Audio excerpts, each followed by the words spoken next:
Fanyike kwenye mfumo wa kisheria, kisha ndipo uchaguzi ufanyike. Mmeingia kwenye uchaguzi kwa maana ya kuanza kampeni mpaka tunaelekea kwenye siku ya kupiga kura.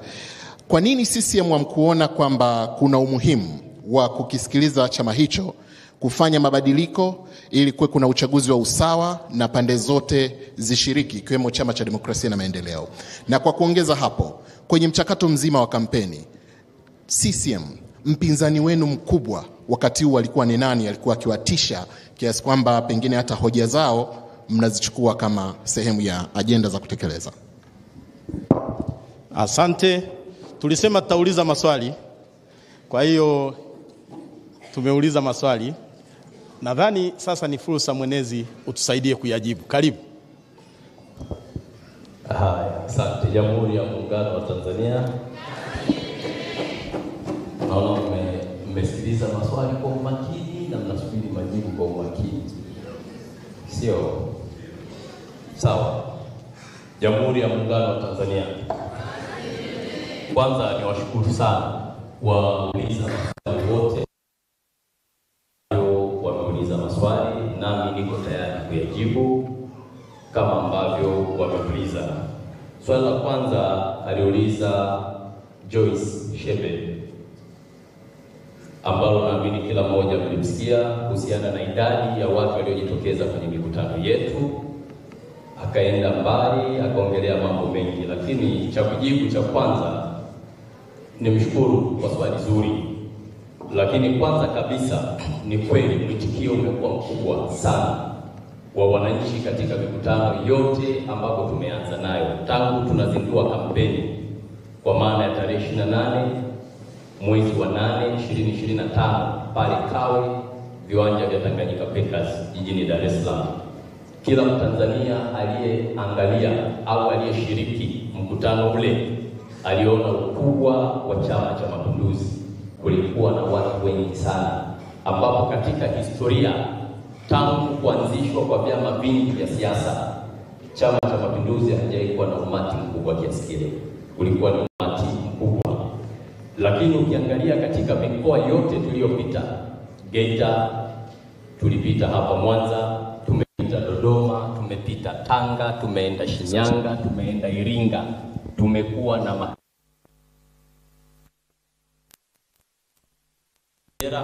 kwa idadi kubwa, kwa mapenzi makubwa. Kwa hiyo hilo la kwanza nimwambie tu ndugu yangu Joyce kwamba ni kweli chama chetu kimekuwa na mahudhurio makubwa, ambapo hiyo inatokana na kukubalika kwa mgombea wetu wa urais, Mheshimiwa Dr. Samia Suluhu Hassan. Na hii ni ishara ya wazi kwamba wananchi wana imani na Chama cha Mapinduzi, ambacho ndio chama ambacho kimebeba mioyo yao. Lakini sambamba na hilo, Watanzania wanajua kazi ya Chama cha Mapinduzi tangu kuasisiwa kwa CCM mwaka 77. Chama cha Mapinduzi kimefanya mageuzi mengi ya kimifumo katika sekta zote ndani ya taifa letu. Ndio maana ukiangalia Tanzania ya wakati wa Nyerere haifanani na Tanzania ya awamu ya 6. Ukija utawala wa Mwinyi haifanani na hapa. Kila awamu ilifanya kazi na kila awamu imekuwa na mafanikio, lakini katika awamu ya 6 imekuwa ni funga kazi, na nyinyi ni mashahidi. Moja, watoto wetu sasa hivi wanaanza darasa la kwanza mpaka kidato cha 6 bila ada. Hiyo ni imani ya wananchi kwa Chama cha Mapinduzi. Zamani walikuwa wazazi wanalipa, na wazee wetu mko hapa, mlikuwa mnatoa fedha ili mtoto primary analipa ada, sekondari analipa ada, akienda 5 na 6 analipa nini? Ada. Sasa hivi haipo. Wananchi kwa hilo moja tu wanaona kwamba chama hiki kimebeba matumaini yetu. Fedha ambayo ilikuwa inaenda kutumika kwa ajili ya kulipa ada, fedha ile inaenda kuongeza kipato cha familia na kukuza uchumi mmoja wa wanafamilia mmoja mmoja, lakini uchumi wa nchi kiujumla. Kwa hiyo hilo ni jambo lingine. Lakini tunachokisisitiza sasa ni kwamba baada ya uchaguzi kazi kubwa inaanza, kazi ya kutimiza ahadi, kuendeleza miradi ya maendeleo na kuhakikisha maisha ya Watanzania yanaendelea kuwa bora. Ushindi sio mwisho wa safari, bali ni mwanzo wa jukumu jipya la kuwatumikia wananchi kwa uadilifu, kwa uwazi na kwa ufanisi wa hali ya juu. Lakini pia mikutano na mzunguko mzima wa kampeni umekipa Chama cha Mapinduzi fursa nzuri ya kusikia, kusikiliza na kushuhudia matarajio ya wananchi katika chama chao na serikali ambayo itaundwa, vile vile kusikiliza shida na changamoto. Kwa hiyo idadi ya watu zaidi ya milioni 25 kuja direct, wanajua kwamba chama hiki kimebeba matumaini ya nchi yetu. Kwa ndugu Joyce, naomba nikujibu hivyo, na kesho utashuhudia ukubwa zaidi wa CCM, kwamba tunachokisema hapa utakiona kesho katika viwanja vya Kirumba, kwamba Chama cha Mapinduzi kinaaminika kiasi gani na wananchi wa taifa hili. Na mwisho nitakapohitimisha hii dialogue, kuna baadhi ya mambo nitayajazia machache ambapo naamini tutamaliza vizuri. Lakini swali la pili aliuliza kaka yetu Gerard Hando kutoka Wasafi. Aliongelea swala la mfumo dume. Watanzania wamepokeaje? Mgombea anaenda kugombea ni mama, ni rais, mwanamke. Haijawahi kutokea, kwa mara ya kwanza ndio inaenda kutokea mwaka huu. Nikushukuru sana kaka Gerard kwa swali zuri. Mimi ni muumini wa kuamini kwamba mwanamama yoyote, mwanamke yoyote, dada yoyote hashindwi na jambo lolote, na mwanamke akilitaka jambo lake lazima liwe. Na kina baba hapa ni mashahidi, uongo jamani? Mama nyumbani akitaka jambo litakuwa, akitaka kutimiza kitu fulani kitatimia, tena kwa ukamilifu mkubwa. Na humu ndani, wote tulioko humu ndani, hakuna ambaye anaweza kuleta ujeuri wowote, kwa sababu wote tumezaliwa na mwanamke. Kwa hiyo kama kuna mtu anaweza kuzaa kiumbe, akakinyonyesha, akakitunza, akakifundisha, na kikafika muda kikajitambua na kikaunda familia yake, bado una mashaka na uongozi wa mwanamke? Maana yake ni nini? Ni kwamba wanawake wana uwezo mkubwa kuliko tunavyodhani. Lakini jambo la pili, kipengele B katika hilo, kinachokwenda kuongoza nchi. Nchi haiongozwi kwa jinsia. Nchi inaongozwa kwa maarifa, kwa kanuni, kwa katiba, kwa miongozo. Yaani nchi, huwezi ukasema mimi jinsia inaenda kuongoza nchi, la hasha. Kwa hiyo Chama cha Mapinduzi kimeleta full package. Kimeleta mgombea mwenye uwezo, anayejua nini anakwenda kufanya. Lakini katika kipindi cha miaka minne ya uongozi wa Dr. Samia Suluhu Hassan, nyie wote ni mashahidi, kuna miradi mikubwa ya kimkakati ambayo iliachwa. Miradi yote imekamilika, uongo kweli? Tulikuwa pale tuna bwawa la Mwalimu Nyerere la trilioni 6 bilioni 500 ambalo lilikuwa linazalisha umeme megawati 2115, na mradi ule Dr. Samia anavyopokea ulikuwa una 30% tu. Leo ule mradi umeisha, umeme umeunganishwa kwenye gridi ya taifa, na ile changamoto ya kukatika kwa umeme imefanya nini? Imeisha, haipo. Bado kuna mtu ana mashaka na daktari? SGR alipokea, haijakamilika, mradi wa trilioni 7 bilioni 200. Leo mnapanda treni, na waandishi wa habari wengine wamekuja na treni mpaka Dodoma, na Dr. Samia huyo huyo ameanzisha ujenzi mpya wa reli mpya, loads mpya kutoka Dodoma Makutupora kuja Mwanza, zinaenda huko Simiyu, zinaenda mpaka Malampaka, na sasa hivi tumesaini mkataba mpaka Burundi. Reli ya SGR inajengwa. Uwezo wake ni mkubwa. Hapa Mwanza tuna daraja la Kigongo Busisi bilioni 700 limekamilika.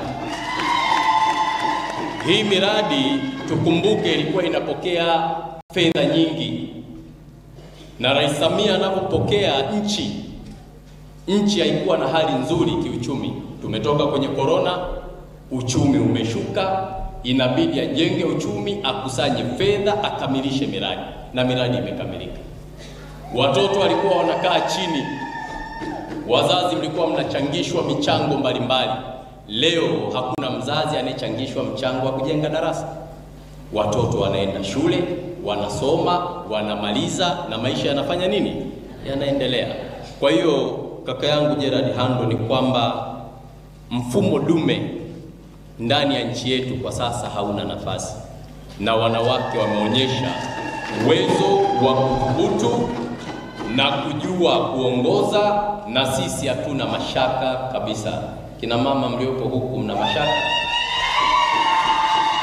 Naamini wameelewa. Jamhuri ya Muungano wa Tanzania.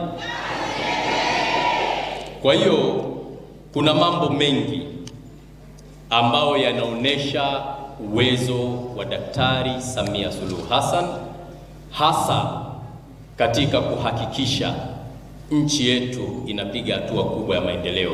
Hivyo kuelekea tarehe 29, bado ninasisitiza Watanzania wamchague daktari wa maendeleo, sio mwingine, ni Dr. Samia Suluhu Hassan.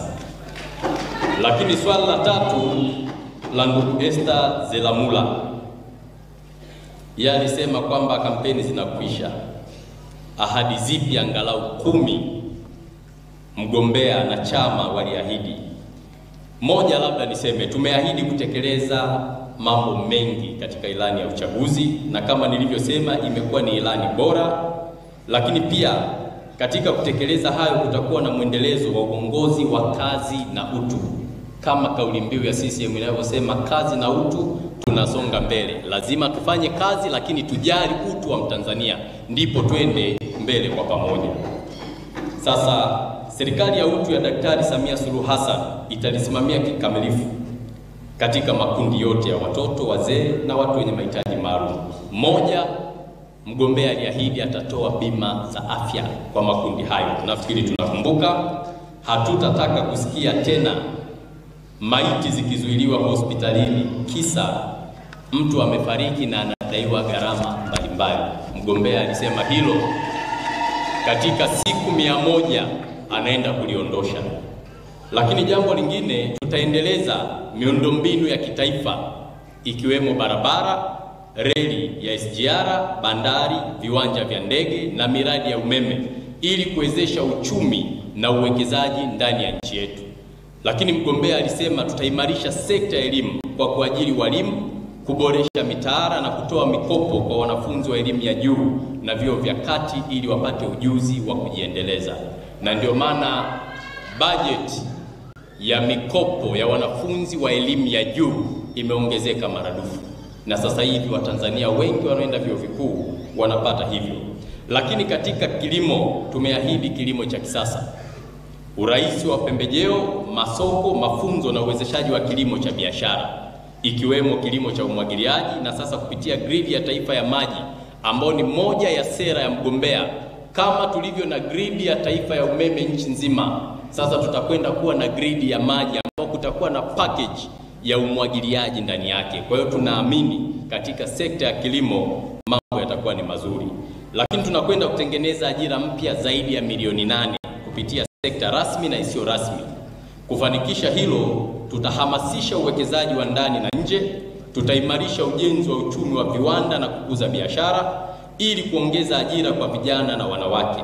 Tunataka kuwa na sera ya maendeleo ya sekta binafsi ili kutanua wigo wa ajira. Tunakwenda kutengeneza programu ya bima ya afya kwa wote. Kila Mtanzania aweze kuwa na bima ya afya ambayo itamsaidia kupunguza gharama za matibabu. Lakini tutaendeleza sekta ya nishati. Tunataka kuzalisha megawati zaidi ya 8,000 za umeme ifikapo mwaka 2030. Na kwa nini tunaongeza uzalishaji wa umeme? Mkumbuke mgombea ameahidi kutakuwa na kongani za viwanda kila wilaya. Huwezi kuwa na viwanda kama huna umeme wa kutosha. Ili viwanda viweze kufanya operations, lazima nchi iwe na umeme. Sasa hili Dr. Samia anakwenda kulisimamia. Lakini ahadi nyingine ya mgombea ni kuendelea kudumisha amani na mshikamano na muungano kupitia falsafa ya 4R: maridhiano, ustahimilivu, kuhakikisha taifa linasonga mbele. Tunataka muhula ujao uwe na upatikanaji wa katiba mpya. Tutaimarisha utawala bora na mfumo wa kodi rafiki, kuhakikisha kodi zinakusanywa kwa uwazi, kuongeza mapato na kuweka mazingira rafiki kwa wafanyabiashara wote wakubwa na wadogo. lakini inafahamika kuwa Rais Samia ambaye ni mgombea ameigusa sekta ya michezo kwa namna ya kipekee. Humu ndani naamini wana Simba mpo. Simba mpo. Yanga mpo. Ni imani yangu wengi wamejulikana ni wapi. Sio? Sasa katika michezo nchi zetu zimefanikiwa kufuzu katika mashindano mbalimbali. Ni kutokana na sera nzuri, hamasa kubwa ambayo mgombea amegusa katika sekta ya michezo. Japo wapo watu baadhi ambao wamekuwa wakibeza kwamba kwa nini serikali inawekeza kwenye michezo. Michezo ni ajira ndugu zangu. Kama zilivyo ajira nyingine, anayecheza mpira atalipwa mshahara, atatunza familia. Anayekimbia riadha atashinda, atatunza familia. Wanamuziki wanalipa kodi, wanatumbuiza na ni ajira na wanatunza familia. Ndio maana leo tunao kina Diamond Platnumz wanafanya vizuri. Uongo kweli? Wapo kina Alikiba, wapo kina Harmonize, wapo kina Nandi, kina Zuchu. Wengi hawa wamejiajiri katika sekta hiyo. Kwenye mpira wapo kina Samata ambao wanalipwa fedha. Sasa lazima sisi kama wazazi, moja, tushirikiane na serikali, lakini pili, tushirikiane na sera za Chama cha Mapinduzi katika kukuza michezo. Lakini kama tuna watoto majumbani, tugundue vipaji vya watoto wetu, tuviendeleze, kesho na kesho kutwa karama ambazo Mungu amewapa ziweze kutimia. Ni imani yangu hilo limeeleweka vizuri. Lakini jambo kubwa zaidi ni kwamba CCM haijabaki tu kujenga miundombinu. Tumeweka pia mikakati ya kuhakikisha wananchi wanazitumia fursa hizo kikamilifu. Kupitia ilani ya uchaguzi 25-30 tumeweka msisitizo katika mafunzo ya ujuzi, uwezeshaji wa vijana na wanawake, upatikanaji wa mitaji na uanzishwaji wa kongani za viwanda kila wilaya, kuongeza thamani ya mazao na kuwapa ajira vijana. Pamoja na hayo, tunahamasisha elimu ya fedha, ubunifu na matumizi ya teknolojia ya kisasa ili Watanzania wawe washiriki wa kweli katika uchumi unaokua. Hivyo maendeleo haya si ya kutazamwa bali ni ya kushiriki moja kwa moja. Ndio maana serikali imejenga vyuo vya VETA kila wilaya. Kuna VETA zinajengwa kwa ajili ya watu wanaoishia form 4 waweze kujiunga, wa darasa la 7 akajiunge. Kama sehemu wanazalisha madini, watu wafundishwe namna gani ya kuprocess hayo madini. Kama sehemu ni ya kilimo, watu wafundishwe kilimo. Kama watu wanahitaji ushonaji, wafundishwe ushonaji. Hiyo ni sera ya Chama cha Mapinduzi, lakini ni moja ya ahadi za mgombea urais Daktari Samia Suluhu Hassan. Kwa hiyo ndugu yangu ambaye aliuliza swali hilo, nimhakikishie tu kwamba chama kipo vizuri kuhakikisha ahadi zake zinatimia kikamilifu.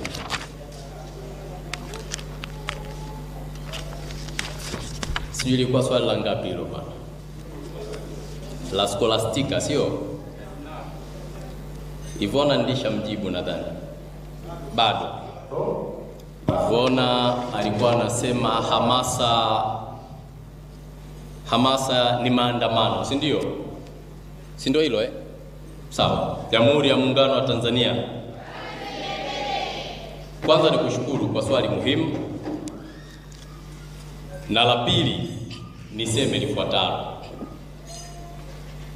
Ukichukua nchi yetu kwa population, idadi ya Watanzania, na mlioko humu ndani mnisikilize vizuri.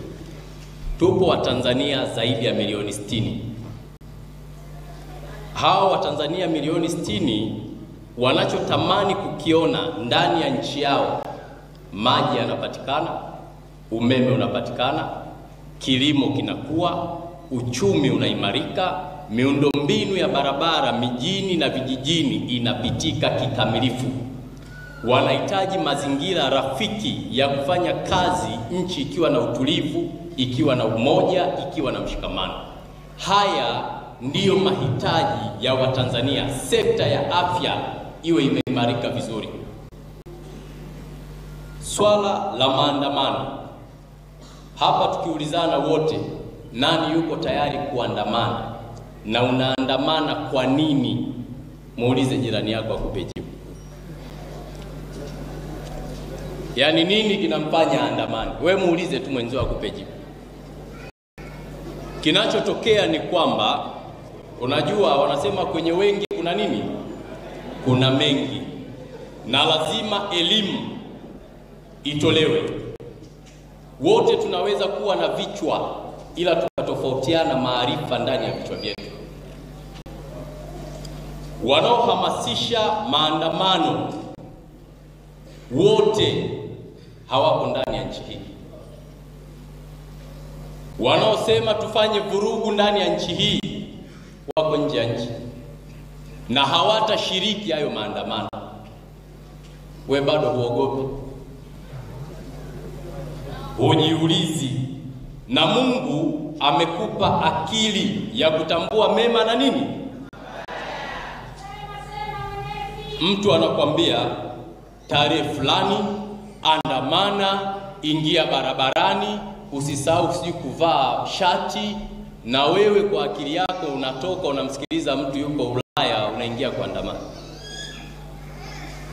Jambo la kwanza, dada Ivona, hakuna maandamano, hayatakuwa. Na jambo la pili, ukiachana na vyombo vya ulinzi na usalama, Watanzania ni watu wenye akili timamu, wanajua mema na nini na mabaya. Hawa Watanzania sio wajinga hata kidogo, wanaelewa kwamba huyu anayetutuma yeye mbona yupo huko, ana nia ya dhati, aje tumuone pale CCM Kirumba yuko mbele, nyie kueni nyuma yake, nendeni. Yupo Ulaya. Lakini la tatu, faida ya maandamano ni nini? Ukiandamana unga unajaa nyumbani, sukari inaongezeka, fedha inakuwepo mfukoni. Madhara ni makubwa kuliko faida. Moja, hapa Mwanza yakitokea maandamano, kuna watu watavunja maduka ya watu, kuna watu wataiba mali za watu, kuna watu watapiga mawe watu. Hasara itabaki ndani ya nchi yetu. Waliotutuma wanaendelea kufurahia na watoto wao nje ya nchi. Kwa hiyo nitoe wito mmoja kama msemaji wa Chama cha Mapinduzi. Chama cha Mapinduzi ambacho ni chama cha Watanzania kimejengwa katika misingi ya kuthamini utu wa watu wote. Kimejengwa katika misingi ya kuheshimu watu. Chama cha Mapinduzi kimepewa jukumu na kimeielekeza serikali kusimamia usalama wa watu wake. Ni waombe wana Mwanza na Watanzania ambao mnatusikiliza kwenye vyombo vya habari, amani yetu ni ya msingi kuliko kitu chochote. Wazazi, ongeeni na watoto wenu na muambie, mwanangu, nimekuzaa kwa uchungu miezi 9, unaenda kuchezea uhai barabarani. Tarehe 29 tukapige kura kwa furaha. Moja, usalama ni wa kutosha. Ukipiga kura, nenda nyumbani, kale ugali, subiria matokeo ukiwa umeshiba. Kama ni baba, kaa na mama, jadilini mambo ya familia, ikiwezekana mtafute na watoto mkiwa mnasubiri matokeo.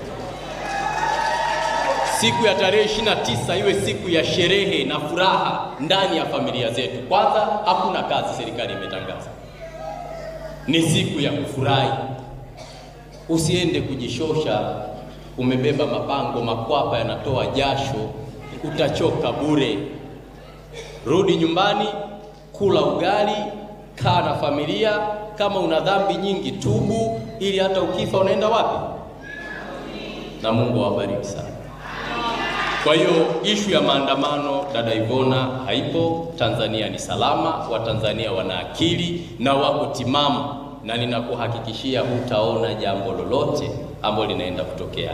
Nchi yetu ni salama sana na Watanzania wanajielewa sana. Lakini ndugu Scholastica aliuliza swali. Scholastica naitwa Scholastica nani? Mazura. Nchi na uhakika wa chakula, basi hiyo ni namba hapa. Namba 7. Lambert ndio